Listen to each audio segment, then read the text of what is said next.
Dan Bismillahirrahmanirrahim. Ya ayyuhalladzina amanu taqullaha haqqa tuqatih wa la tamutunna illa wa antum muslimun.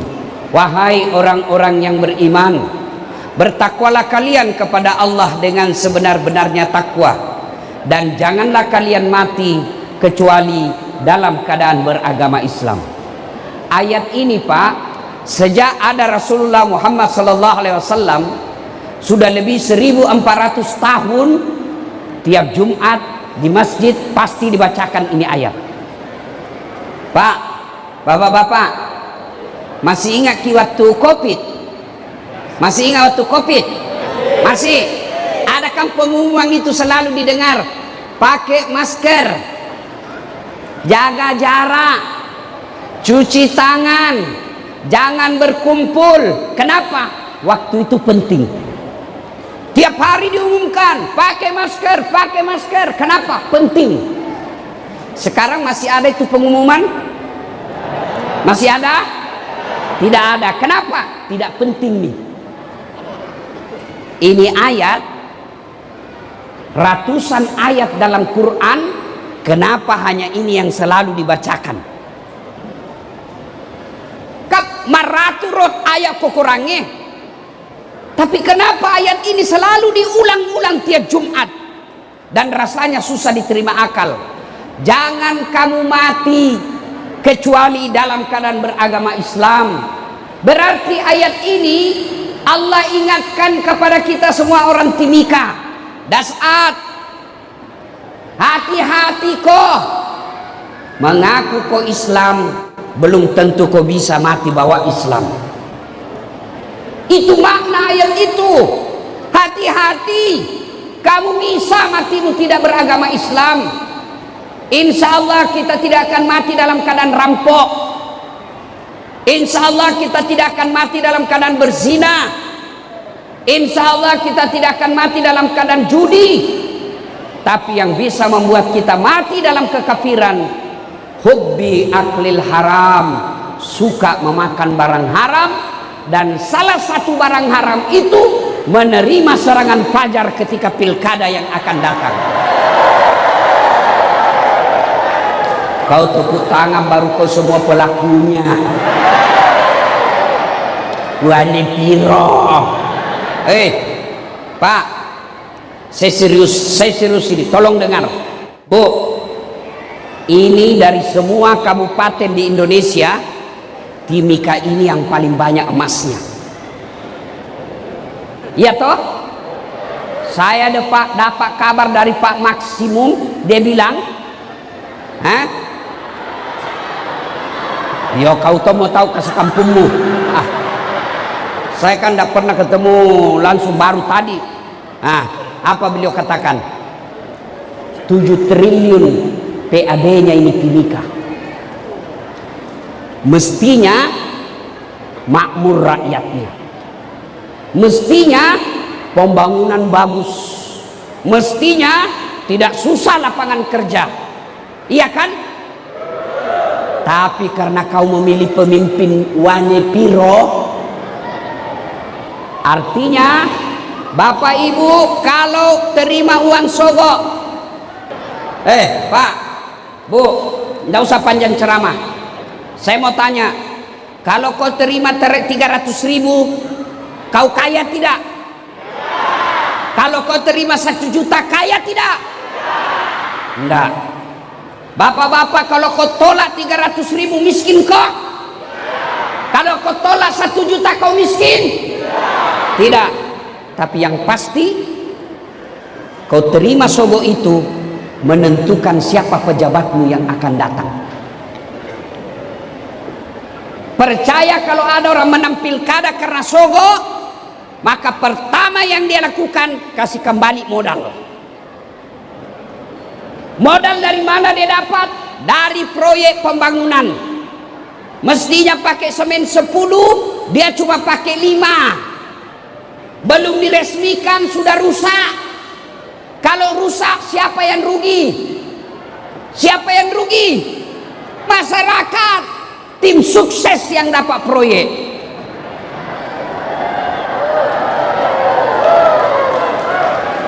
Siapa suruh kondang kak? Ya, saudara, boleh miskin, tapi jangan jual harga dirimu. Saya orang Bugis selalu bilang, namo kasih asih kak, tapi ajak lupa katuna kak. Biar saya miskin, tapi jangan kau hina saya dengan 300.000. Itu orang beriman. Bisa? Kenapa nak cuma 25? Bisa tolak serangan fajar? 100 orang dia orang. Muka-muka serangan fajar semua ini. Bisa tolak uang sogok? Ya Allah, dengarlah janji hambamu. Kalau dia ingkar janji, buat hidupnya susah dunia akhirat. Masih sano. Ya Bapak Ibu saudara-saudara sekalian, saya mau tanya, Pak, pernah lihat orang diantar jenazah? Pernah lihat antar jenazah? Ibu-ibu pernah lihat antar jenazah? Bukan pernah, sering. Kata Nabi, kalau kau diantar jenazah, 3 yang ngantar kamu, 3 yang mengantarmu, 2 balik, tinggal 1 yang temani kamu. Apa gerangan itu? Pertama, harta. Keluar semua harta, mobil, motor, sepeda, keluar harta antar. Ada yang masuk ke kubur? Ada yang masuk di kubur? Ada Pak. Apa? Kain kafan. Kamu merantau ke Timika, cari uang, rumah mewah, mobil ada, tidak ada rumahmu masuk di kubur. Tidak ada motormu masuk di kubur. Jangankan rumah, motor, handphone saja tidak boleh kau bawa. Jangankan handphone, kantong saja tidak boleh ada. Yang kedua, mengantar kita. Apa itu? Keluarga.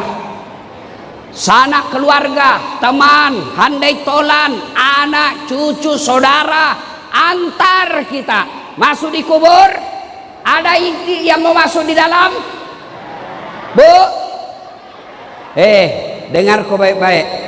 Kalau mati kau Pak, tidak ada istrimu mau masuk temani, tidak ada anakmu mau masuk temani. Dia kubur kita, menangis dia kubur, tapi nak enjak-enjakku.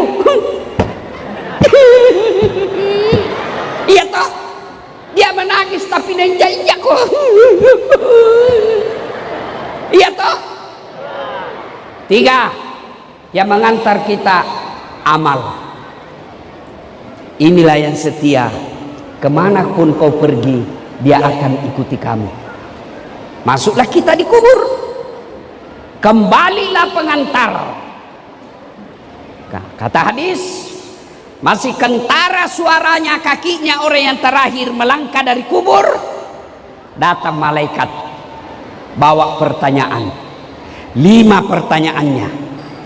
Tapi kalau baik solatmu Pak, tenang, jangan kau pusing. Kalau bagus solatmu, tidak usah cemas. Kenapa? Solatmu yang akan jawab pertanyaan 5 ini. Kalau orang baik solatnya, datang, malaikat berkata, yang baik solatnya ini, bagus semuanya. Marrabuka, siapa Tuhanmu? Solat berkata, Das'at, mundur kau. Waktu kau hidup kau rajin jaga saya, sekarang saya jaga kamu. Marrabuka, siapa Tuhanmu? Solat menjawab, Allahu Akbar. Mungkar geleng kepala. Tahu jagonya ini. Ditanya lagi, man nabiyuka? Siapa nabimu?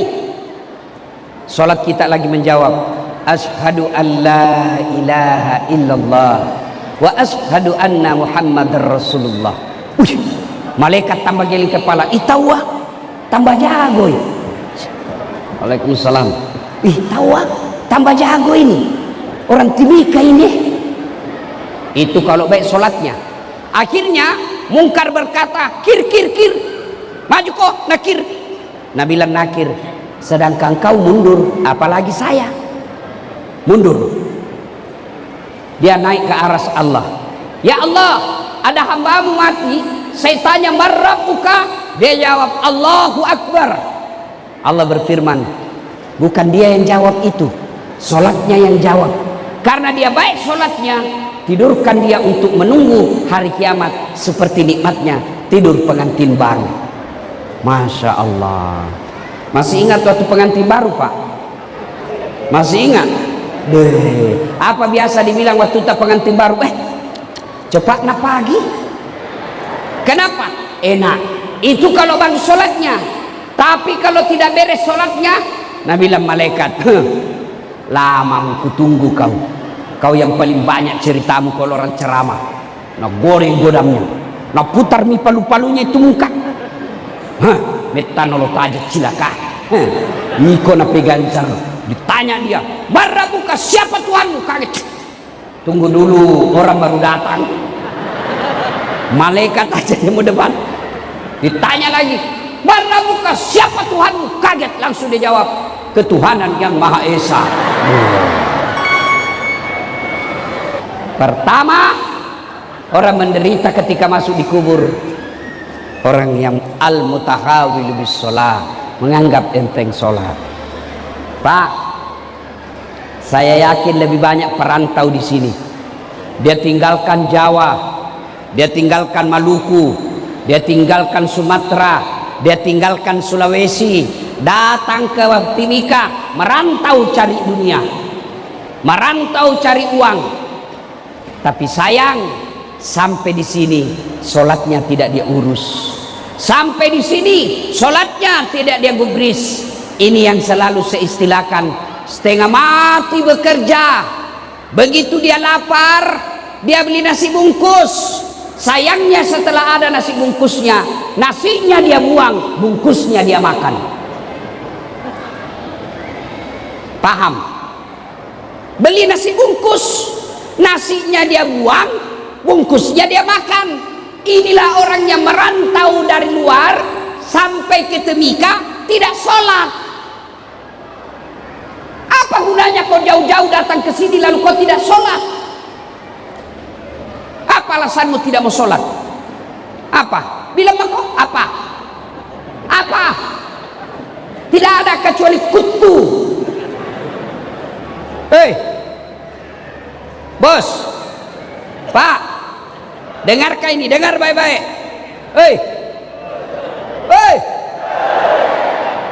Kalau kau merantau ke Timika, sampai di sini susah kau kerja, menderita kau, ada pilihanmu?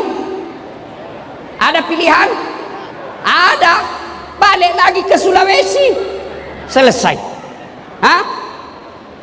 Kau pegawai negeri, ndak suka kau bupati, ndak senang kau gubernur, ada pilihan? Ada pilihan? Ada. Pensiun dini. Selesai. Ada ibu-ibu, suamimu cerewet, pelit, kasar, ada pilihan? Ada. Pulangkan saja aku pada ibuku, atau ada pilihan. Bapak-bapak, istrimu cerewet, suka ngomel, malas masak, malas urus anak, ada pilihan? Dua pilihanmu. Kalau tidak cerai, tambah jadi dua. Iya toh?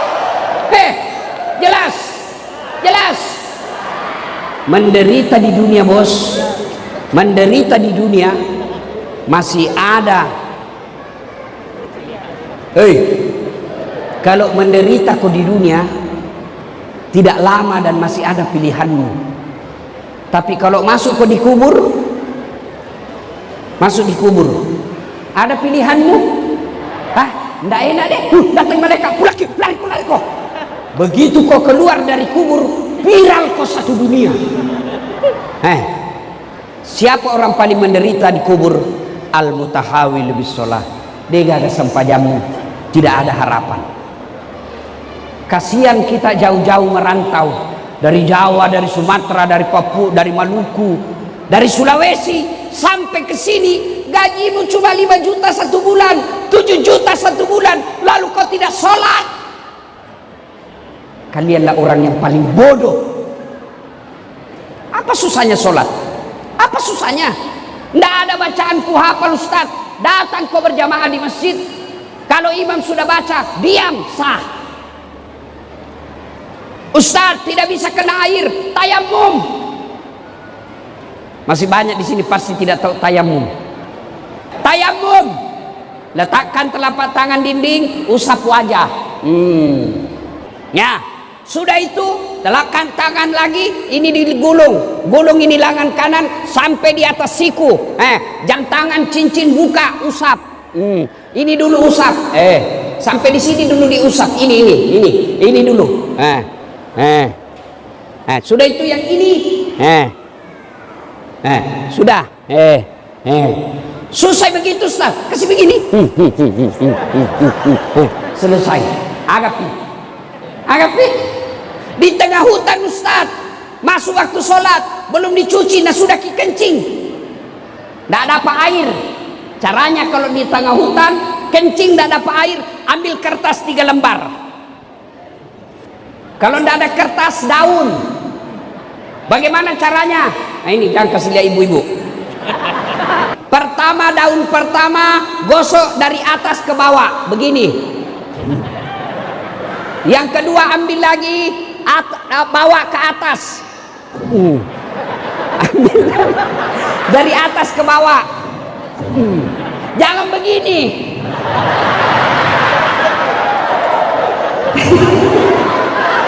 Kenapa ada ibu-ibu heboh? Ya, paham. Kalau dapat air, wudhu lagi, cuci alena beliau, wudhu baru sholat. Kalau tidak dapat air, tayamum, biar tidak dicuci, selesai. Apa pi? Sakit kau Ustaz, tidak bisa kau berdiri, duduk makoh. Sariawan nggak Ustaz, sembahyang sariawan makoh. Lah,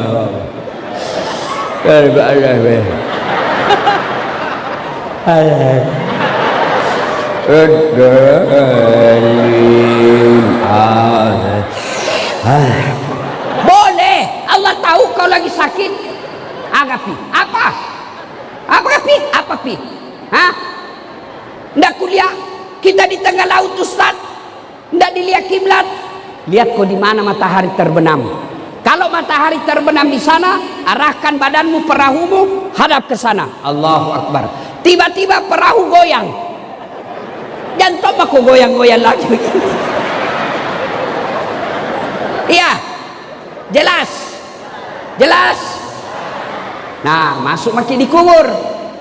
Maka dia Nabi tak. Kau dega kesempajamu mbok. Itu semua amalmu yang lain langsung dihapus. Salat Pak. Saya sudah sholat Ustaz. Alhamdulillah kalau sudah sholat. Ayo datang jamaah di masjid. Alhamdulillah. Saya kemana-mana di masjid di Timika ini Pak. Selalu penuh jamaahnya Pak. Masya Allah, hari ini saja sampai di luar. Apalagi kalau subuh. Penuh. Sampai di luar, tidak ada di dalam. Hei,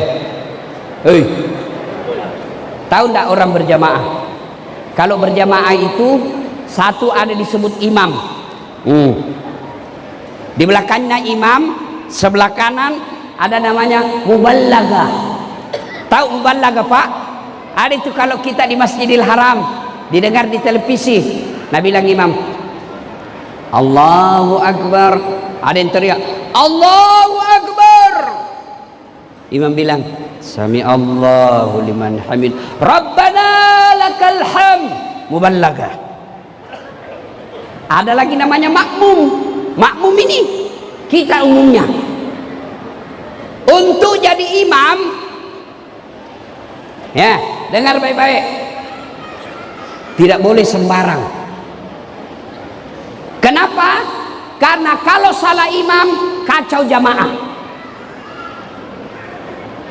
Contoh, Nabi bilang begini, kalau kau jadi imam, ringkaskan bacaanmu. Baca umumnya orang hafal. Ada imam pak, lampik pembacaan. Panjang sekali. Baru mau takbir, lama memang nih pak.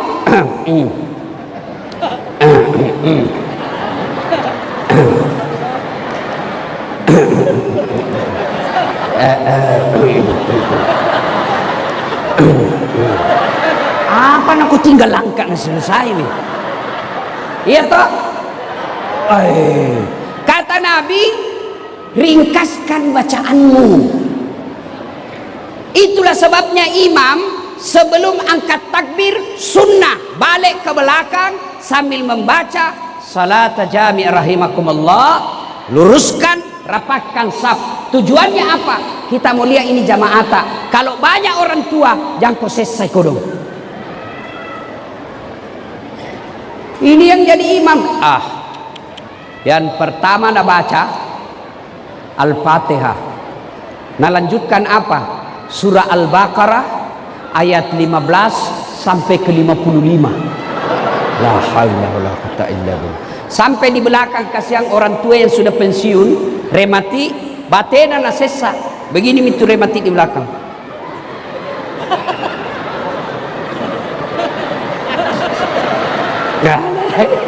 Belum bisa selesai dalam hati lampai pembacaan itu naik. Iya toh. Baca yang umumnya ringkas. Yang kedua kata Nabi, baca yang umumnya orang hafal. Tujuannya apa? Satu, supaya kita bisa khusyuk ikut. Coba kalau imam baca Al-Fatihah, kita ikut. Kenapa? Kita hafal. Imam baca surah Wadduha, kita ikut. Kenapa? Kita hafal.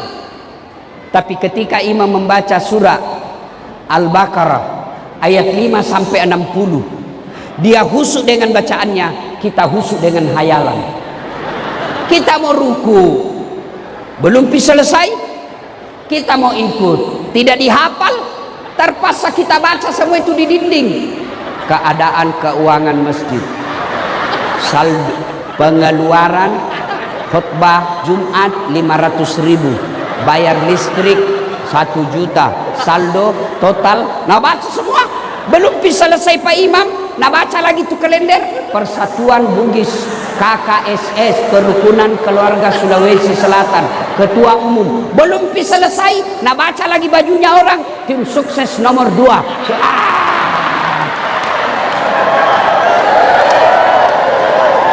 Ayo, siapa salah? Siapa salah? Siapa salah? Imam. Yang kedua tujuannya dianjurkan kau baca yang umumnya orang hafal, supaya apa? Kalau kau salah, ada yang bisa luruskan. Coba beda kalau imam salah, Wadduha kita bisa tegur, kita bisa khusyuk ikut. Tapi kalau kau salah, wayalemu. Ada ini anak muda tidak tahu benar atau tidak. Jadi imam IPA waktu nana baca Al-Fatihah aman, surah panjang na baca, hanya dia yang hafal. Begitu dia baca, tiba-tiba ada cicak jatuh kena telinganya, stres. Orang stres nah lupa sambungannya dalam hatinya, apa sambungannya ini, nah lupa betul. Dari belakang juga tidak ada, suasana hening, diam semua orang satu masjid. Pak Imam bilang, tolong bantu di belakang. Nabi yang di belakang, saya juga tidak tahu. Tiba-tiba dari belakang sekali anak muda teriak, kalau begitu ya sudah, Allahu Akbar. Siapa salah? Siapa salah? Siapa salah? Imam. Ini kejadian waktu kecil di kampung, kisah nyata. Sujud orang lama sekali, ketika sujud tiba-tiba orang bilang, kenapa nah lama sekali nih, tidak seperti biasanya. Tiba-tiba ada teman saya nak angkat kepalanya, langsung teriak, wih, hilang imam. Ternyata yang ditunggu hilang di tempatnya, Pak. Dia keluar pintu samping, bubar sholat, kacau, tidak jadi berjamaah. Selesai sholat, datang itu imam, ditanya, Pak Imam, mana mau salat jamaah? Kenapa kau tinggalkan saf? Kentuk kana, mentukak. Pak Imam, lain kali kalau buang angin, angkat kepalanya orang, biar dilihat kau keluar. Apa nak bilang? Sengaja nak, masih rika, malu tak kau lihat. Nah, siapa yang salah? Siapa salah? Siapa salah? Imam.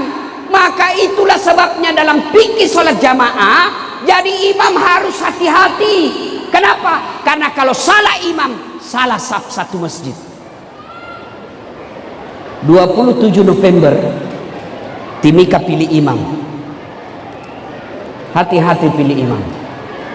Jangan kau pilih imam hanya karena sekampungmu, karena bukan kau memilih ketua kerukunan. Jangan kau pilih imam hanya karena separtai. Jangan pilih imam yang kamu yakin bisa menyelamatkan bangsa, negara, dan agamamu di tempat ini.